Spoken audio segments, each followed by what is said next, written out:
Hello, my name is Richard Powell. I'm an international safeguarding consultant, and I was very happy and pleased to be asked to say a few words today at your conference.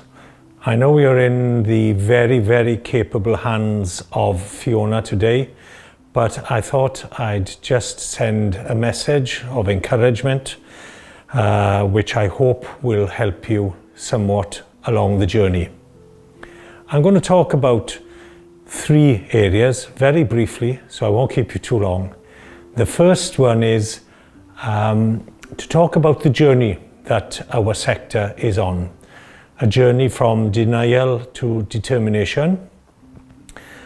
I'm then going to talk very briefly about what it looks like to have a bad day at the office, and then finally have a look at maxims, mantras and sankulpas.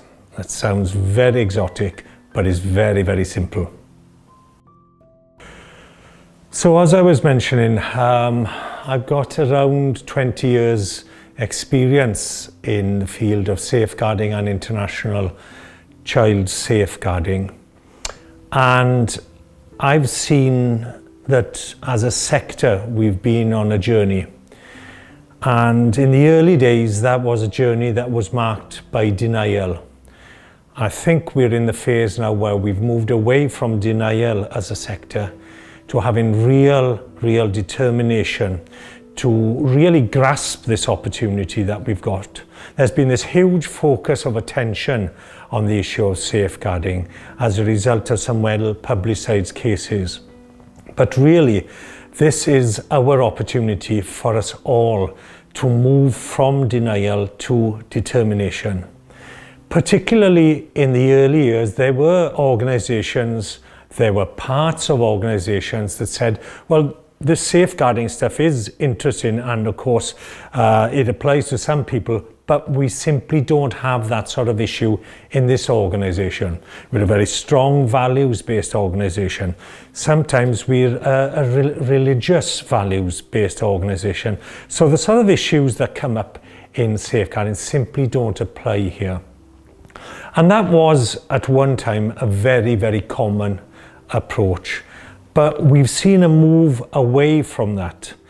And this is really our opportunity to make sure that that journey is real and tangible.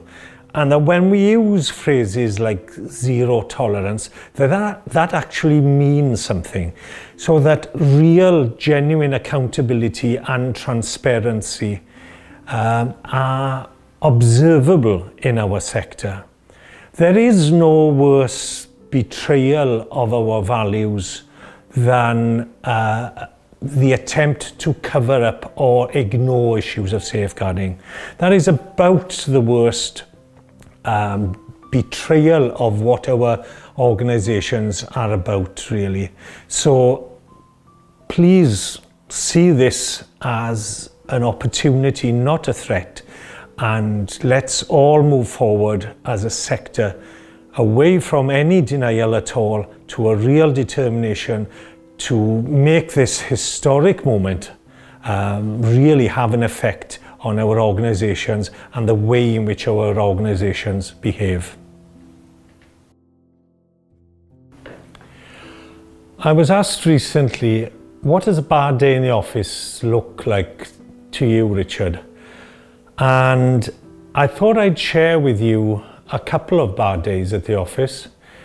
The first one, and I'm telling no secrets here because this was pretty well reported in the media at the time. The first one was an issue when I worked in the head office of Save the Children UK. And I was at home one night and the phone went, and it was the paedophile unit of the Metropolitan Police. And they asked me to come to their offices as soon as possible. On the way to the office, I also then got a report from one of our staff, a whistleblowing report, to say that they had a concern.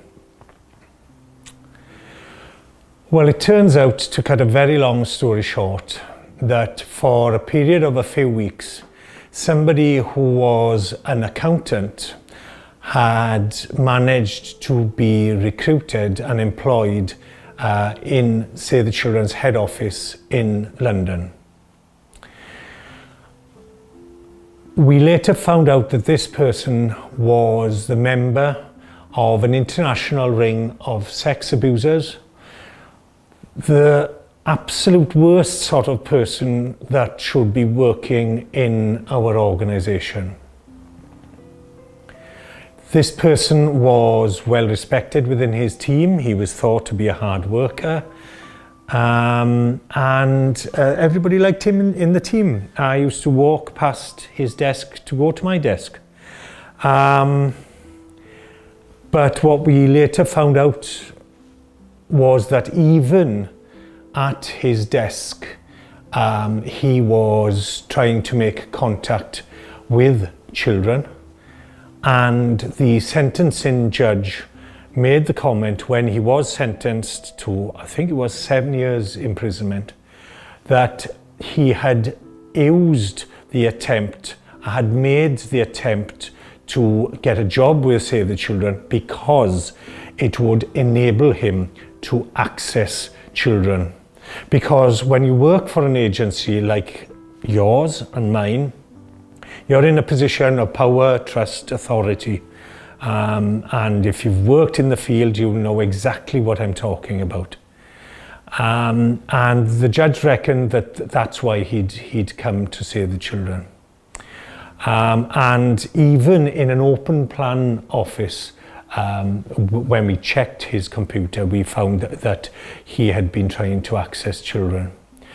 And I can remember for many years before that example, before that dreadful case that we had, that people used to say, well, yeah, this safeguarding stuff very interesting and probably applies in the field, but I only work in finance. I only work in the back office, in head office.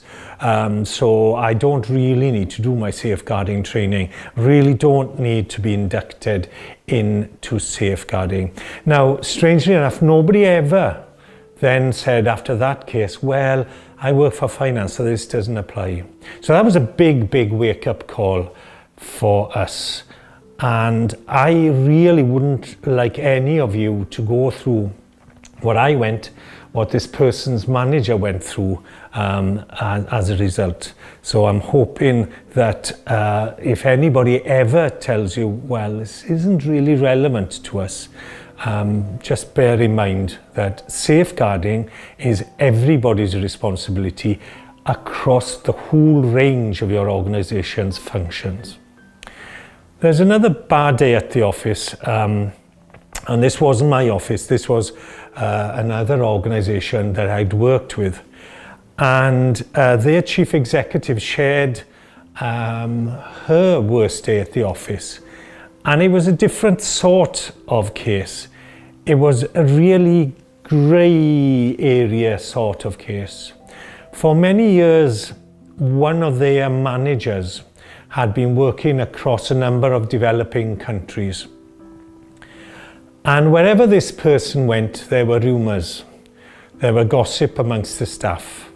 There were chit-chats, but never a formal investigation. And after a while, in each one of these locations, this person would move to another country, move to another agency.